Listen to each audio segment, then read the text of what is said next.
Well, I danced for a few years because that was, I began to be do the summer shows in England and stuff like that. And that was what seemed to be available to me. I didn't have an agent or any credentials as a serious actress or anything. And then I sort of, because I used to make fun of show business. I thought it was all a bit silly, people taking themselves seriously. And I didn't know what I was going to do. I thought, I'll dance for a bit. I used to work in shops and I used to think, well, maybe I'll be a travel agent or just want to get out in the world or do something or,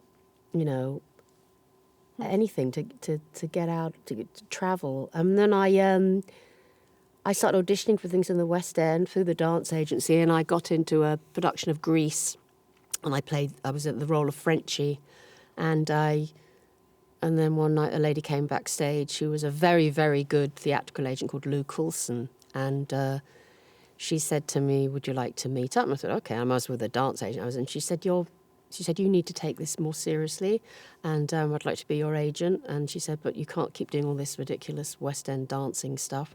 She said, I think you should do repertory theatre, and I will, I think you should take this very seriously, what you do as an actress. And that was, a few people like that you see in your life make a big difference to you.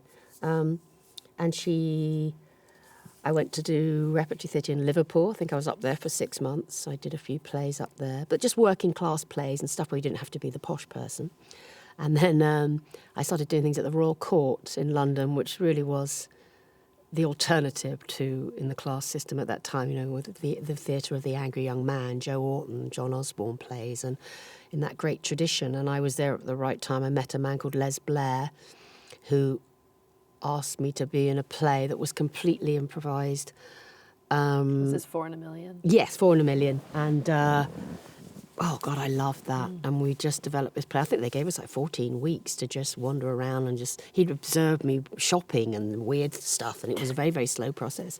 Had you done improv in school? Or? Always loved improvising. Oh. And he was a contemporary of Mike Leigh, and Mike Leigh was around and, helping us. And it went on at the Royal Court in the theatre upstairs, and it was just a hit. It was just that was a breakthrough moment. It was got brilliant reviews, and it was, an amazing thing to do every night.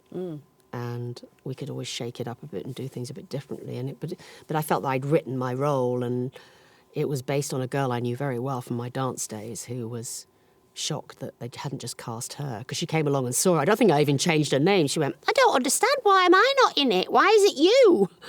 But you were playing her. Yeah, she knew it.